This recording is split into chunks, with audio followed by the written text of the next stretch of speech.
अस्सलामु अलैकुम आज बनाओ अस रोगन जोश। रोगन जोश कशर वाजवानुक खास सिन तो अजुक रोगन जोश बनाओ अस कॉकड़स। मे माजस अकि दो लटि रोगन जोश बनोमुत तो वमे तुह वो कॉकड़ रोगन जोश अजुक पसंद तो पक्यू करो जल्दी जल्दी शुरू। मे थो गैसस पे यह बोड़ हूँ बान तो यथ मज त्राव बह कड़ित तील मे कड़ित तील थोमुत दोबई दोबई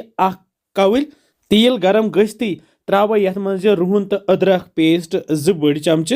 तो करहोन यह रुहन तो अदरक पेस्ट ये तिलस मजी तैयार। यह हल्क तलन तो अमे पत मे थोमुत गंडा निकरत नुक नुक तो यह त्रो मे उड़ तो अथ रोहन सती करहोन यह गंड त तैयार। ज्यादा जालहोन न क्या बस हल्क ब्राउन करहोन तो अमे पत निमो क्या मसाल। यथ प्लेटस पे मे निमुत दालचीन प्यूंत बे क्या रंग फल बे बादान सोबत 2 चमच बे मर्ज फल क्या बे बड़ ٲलव 2 सब्ज ٲलव 5 तो बे जीर चमच 1 तो यह सोरे मसाल त्राव गो ताई पे तो यह तवहन ये ताई पे करहोन थोड़ा सा त्रोश त्रोश युथ यह असल पे तवन यह तो यह त्रावहन ये नामे मज तो लागहन दगुन तो यथ बनाओ वन पाउडर तोत तोत बे त्रोश त्रोश यह जल्दी दगन तो अत बन पाउडर तो पाउडर बनती कड़होन यह अलग कुन तो थवन यथ कवल मज यह गो यन गरम मसाल तैयार ये सिन आसो रनान यह गरम मसाल तथ मज त्रावान तो यथ गंडस सत त्राव 1 चमच गरम मसाल यपर नी मे कवल तो अत मज त्राव तोत आब त्रथी त्राव यथ मज यह वर चमच 1 सोए वर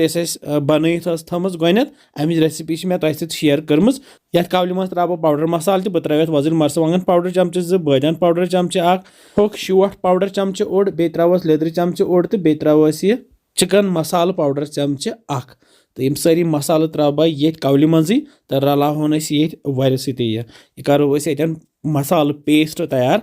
बाजर तथ मसाल पेस्ट युथ आसान कुन तो सह हेकू तुम इस्तेमाल कर मगर तथ मन प्रिजर्वेटिव्स तो अगर तुम घर बनव ये यह जबरदस्त गसान यपर सोन यह गंड त तैयार वन तो यथ मज त्राव यह सोरे मसाल पेस्ट ऊर ये त्राव बह ब्या चीज सह गो यह टमाटर प्यूरे यह टमाटर प्यूरे में निमित 2-3 चमच तो यह ऑप्शनल तुम हेकू अम बगैर त बन मगर मे कोर इस्तेमाल तिक अम सत ज्यादा मज़ गसान तो अमे पत कसोहन यह मसाल तल थो मे गैस लोत तो लथि पे करहोन कैंसन मिनटन यह मसाल तैयार यह तुत काल तैयार कर युत काल वन पूर वजुल गि युत काल यह सोरे तील ये नबर कुन नेर तुत काल रोजो यह कसान।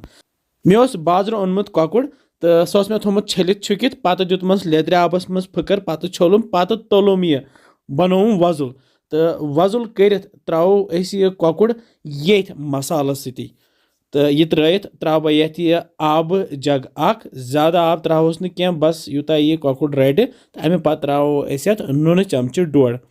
तो यह नून त्रथ रलावन कॉकड़ ये मसाल सती वन वुच यत बन जबरदस्त रोगन जोश तुम करो यह जरूर ट्राई तह यह इंशाल्लाह वारिया मज़ प्राड़ो युत काल वन ग्रेक युथी थवो पे वन ढकन तो करहोन लथि पे वन तैयार 10 मिनट तो 10 मिनट गसित सोन रोगन जोश सिन वन तैयार तो हेको यथे कन यह सिन माजा सत बन मगर पाक दिन थोड़ा सा ज़्यादा पहम कॉकड़स पाक लगान कम मगर मज़ गसान तुथी पे त्रावहस दान वल तो सजावहन अमी सत वुच क्युत खूबसूरत सुन बनो तो खेमोहन यह गर्मा गर्म ततिस ततिस बत या अगर चोट तथ हेकोन खेत तो वमेद तुम यह अजुक रोगन जोश सुन पसंद आमुत तुम बनजो बे वनान किस बसान तुम सान रेसिपीज इंशाल्लाह समखो बे गसन मज़ेदार रेसिपियन तुम थो पन ख्याल बिहु रबस हवाल।